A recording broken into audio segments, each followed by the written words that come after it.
Olá, hoje eu irei apresentar métodos de separação de enantiômeros.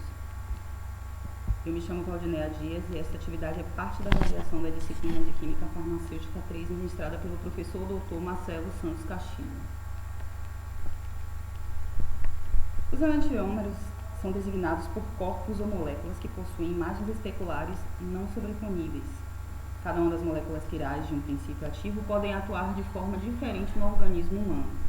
De acordo com seu arranjo espacial, os enantiômeros recebem os prefixos de R ou S, que podem ser comprovados com o uso de um polarímetro, que tem como princípio o desvio da luz panpolarizada, que se a luz desviar para a direita, rectus, R, desviando para a esquerda, sinister, S. O caso mais conhecido envolvendo fármacos quirais foi a da tragédia da talidomida ocorrida entre as décadas de 50 e 60. Quando a mistura racêmica, 50% de cada enantiômero, foi administrada em gestantes com o objetivo de reduzir enjoos matinais. No entanto, o desconhecimento de que os enantiômeros S apresentavam efeitos teratogênicos levou à focolemia, que são danos irreversíveis no desenvolvimento de membros superiores e inferiores de milhares de fetos conhecidos até os dias atuais como os filhos da talidomida. Com isto, a legislação precisou enrijecer suas normas, exigindo da indústria farmacêutica a comercialização da sua forma enantiomérica pura, o que constituiu como um verdadeiro desafio para a indústria. Mas a pergunta que não quer calar: é possível separar enantiômeros por métodos convencionais? Então, como estamos tratando de compostos com as mesmas propriedades físico-químicas como o ponto de ebulição, ponto de fusão, solubilidade, por exemplo, métodos simples como destilação, cromatografia clássica, cristalização, não seriam possíveis separar esses enantiômeros em detrimento das suas propriedades intrínsecas dessas moléculas. Para tanto, são utilizadas técnicas mais avançadas, como é o caso da cromatografia de coluna quiral. O primeiro método de separação foi de cromatografia gasosa, que abrangia os compostos voláteis termoestáveis, em que os compostos podiam ser derivatizados sem racemizar, mas contudo houve grande necessidade do desenvolvimento de técnicas analíticas utilizando as fases líquidas por serem mais amplas, versáteis e por abarcar um número maior de compostos possíveis para a separação, já que não possui limitações, as mesmas limitações que a cromatografia gasosa possui. Tanto a analítica quanto a preparativa são aplicadas em um grande número de substâncias e elas dependem exclusivamente da seleção de uma fase estacionária quiral, que permite ainda assim uma resolução direta. As principais aplicações da CLAI quiral encontram-se na determinação de pureza óptica, por exemplo, para o isolamento de estereoisômeros, e uma grande vantagem devido à alta sensibilidade analítica no isolamento de pequenas quantidades de enantiômeros.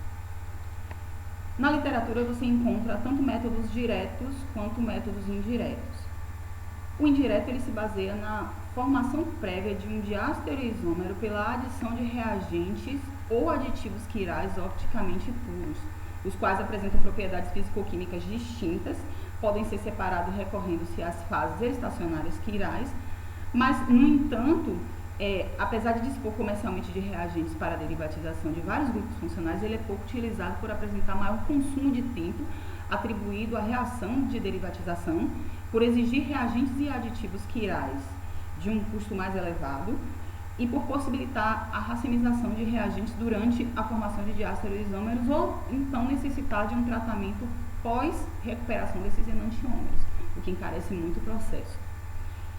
Para tanto, o mais utilizado e mais atrativo é o método direto, por se tratar de um processo simples na determinação de purezas enantioméricas e ser de fácil extensão para a escala preparativa.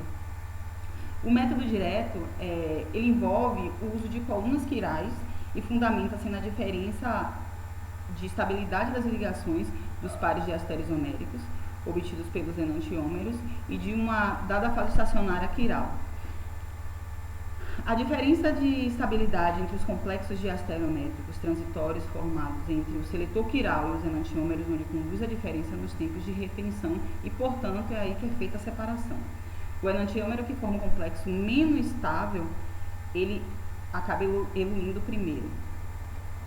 Uma outra técnica utilizada é a de eletroforese capilar com os seletores quirais. A eletroforese capilar surgiu tornando uma técnica competitiva para a separação enantiomérica e desde então vem sendo amplamente utilizada, pois possui vantagens em relação à HPLC por não possuir bombas e manter um fluxo com perfil sempre linear, além de ser uma técnica menos onerosa que a CLAI.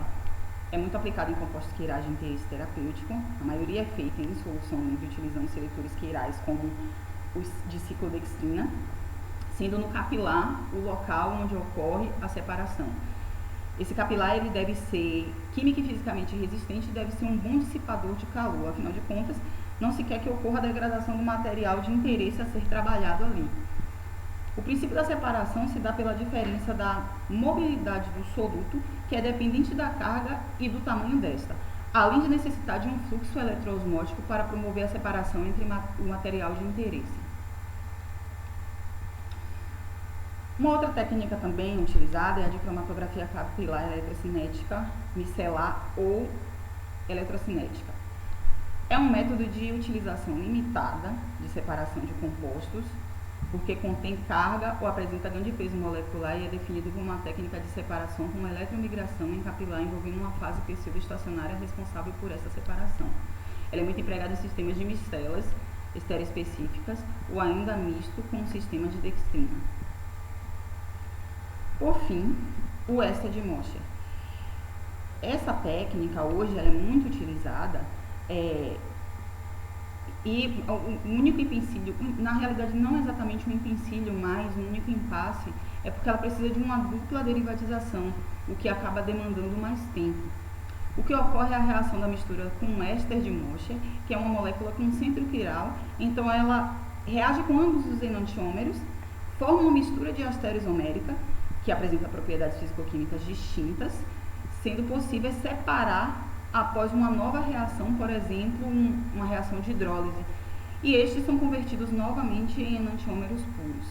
Após isso, eles são identificados, e uma das formas mais utilizadas para se identificar é por RNN, muito utilizado para fechar resultados, pois ele é capaz de identificar os enantiômeros de uma mistura racêmica, fazendo a separação dos sinais positivo ou negativo, que dependerá exclusivamente do uso de solventes opticamente ativos, além de alto grau de associação e de temperatura ideal.